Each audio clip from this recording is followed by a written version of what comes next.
brought to you by Gitanjali Salon, Channi Himmat, Jammu. Follow Ruchika Makeovers on Facebook and Instagram for best bridal makeup in town.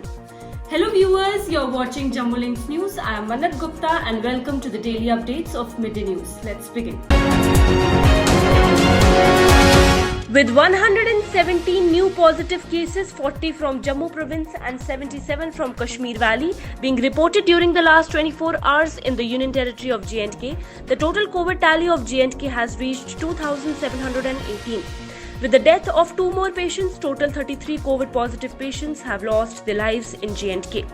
During the last 24 hours, 7 patients, 4 from Jammu and 3 from Kashmir Valley, have recovered. Out of total 2,718 positive cases, 953 have been cured and discharged from hospitals. There are total 1,732 active cases in J&K. Jammu and Kashmir Dharmarth Trust has decided to cancel the forthcoming Sud Mahadev Mela, which was scheduled to commence from June 5th this year amid coronavirus outbreak. In a statement issued on Monday, Mubarak Singh, president of the trust, informed that the annual Sud Mahadev Mela shall not take place this year due to lockdown restrictions enforced by the government in view of COVID-19 pandemic. The first of its kind Katra-Delhi Express Road corridor will be ready in 3 years at a cost of over 35,000 crore, Union Minister Dr. Jitendra Singh said on Tuesday. Singh, who earlier had a meeting with the Union Minister of Road Transport and Highways Nitin Gadkari on the matter, said that 575-kilometer long corridor will connect Katra to Delhi via Amritsar in route cities including Jalandhar, Kapurthala, Ludhiana in Punjab and Kathua in Jammu and Kashmir. It will also reduce travel time by road between Katra to Delhi to around 6.5 hours and Jammu to Delhi to about 6 hours. Lieutenant Governor Girish Chandra Murmu on Tuesday reviewed roadmap for revival of academic activities in the University of Jammu and Sri Mata Vaishno Devi University post-lockdown through video conferencing. The Lieutenant Governor sought a detailed report from the VCs on the post-lockdown preparations of the universities and stressed on comprehensive planning to restore academic activities, recruitments, etc., besides laying down a robust mechanism for the conduct of examination in the university. The Indian Air Force has started construction of a 3-kilometer long runway adjacent to the National Highway NH44 in Bijbehara area of South Kashmir. The work on the runway has started 2 days ago on war footing, and an official said that it would be 3 kilometers long and will act as emergency runway facility for fighter jets in case of any emergency. In order to keep systematic record of all passengers arriving at Jammu railway station and to inform these passengers about results of COVID-19 tests that each passenger undergoes, Deputy Commissioner Jammu Sushma Chauhan has formally launched IT-enabled solutions along with mobile applications that are downloaded on handheld gadgets and mobile phones, enabling officials manning entire process to do their jobs at ease and with precision, along with SMS-based service for intimation of test results. More than 75,000 SMS have been pushed to individuals as on date through a customized software application as on date, she said. To review the security scenario and measures on ground in view of the coronavirus pandemic, Dilbag Singh, Director General of Police, chaired a high-level meeting at Police Control Room, Srinagar. DGP, after obtaining district-wise assessments of the prevailing security situation and arising challenges, reiterated the importance of maintaining a sustained and close watch on the ground situation. He stressed the need to maintain sustained real-time coordination between the security forces for effective counter-terror responses.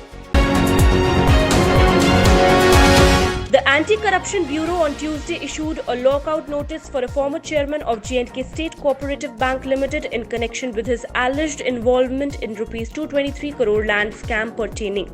The chairman of the Jhelum Corporation House Building Society, Hilal Ahmed Mir, was arrested on May 14th in the alleged land scam.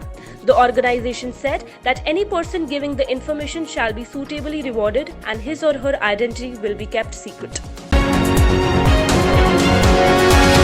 Jammu Municipal Corporation sealed 2,500 kilograms of polythene carry bags from Narwal Mandi area and a fine amounting to Rs 25,000 was imposed and charged on the spot. Commissioner JMC Abni Lavasa has also appealed all the Jammuites to cooperate with Jammu Municipal Corporation to safeguard the ever deteriorating environmental health and beauty of Jammu.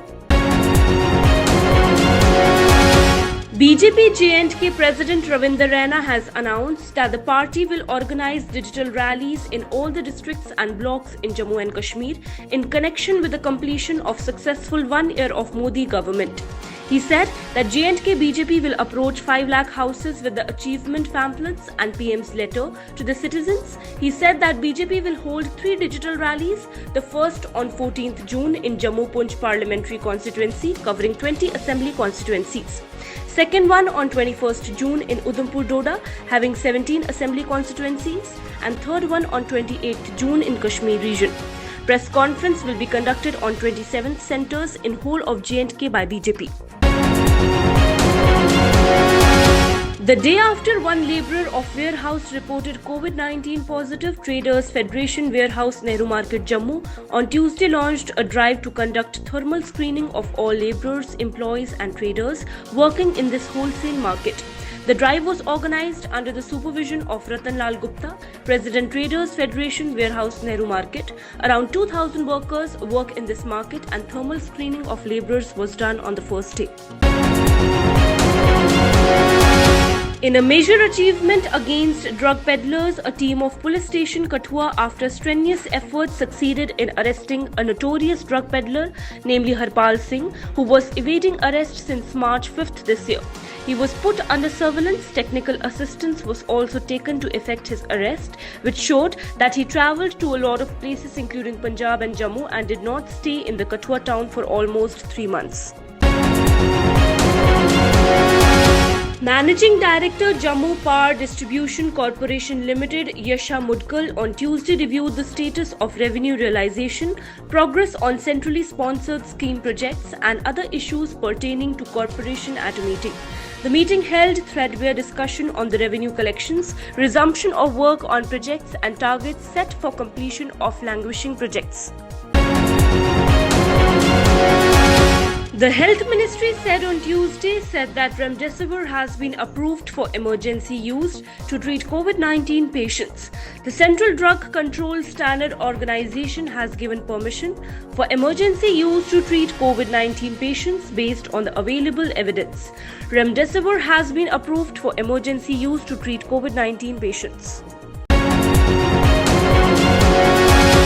Cyclonic storm Nisarga, set to mark landfall at Alibag in Raigad district in the afternoon, hovered over the Arabian Sea around 165 km south-southwest of the coastal town and 215 km south-southwest of Mumbai at dawn.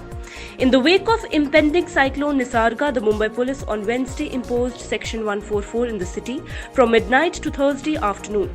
The police also banned citizens from visiting places like beaches, parks and promenades along the coastlines. Amid the ongoing tensions over heavy Chinese military buildup along the line of actual control, armies of both the countries held talks on Tuesday to resolve the crisis. Sources said it seemed that the talks have not been able to make headway as there have been not much change in the ground position of both sides. The two sides are now going to hold the highest level talks for resolving border disputes at the Major General level on June 6th. India and China have been locked in a dispute over the heavy military buildup by People's Liberation Army, where they have brought in more than 5,000 troops all along the eastern Ladakh sector. India registered its highest single-day spike in COVID-19 cases on Wednesday, with 8,909 more cases reported in the last 24 hours, taking the country's tally to 2,07,615, while the death toll rose to 5,815, according to the Union Health and Family Welfare Ministry. The number of active COVID-19 cases stood to 1,01,497, while 1,03,303 people have been cured, discharged and migrated. The Jaish-e-Mohammed terrorists were neutralized in the encounter that broke out between security forces and terrorists in Kangan area of Pulwama on Wednesday morning. Arms and ammunition have also been recovered. Mobile internet in the area has been snapped.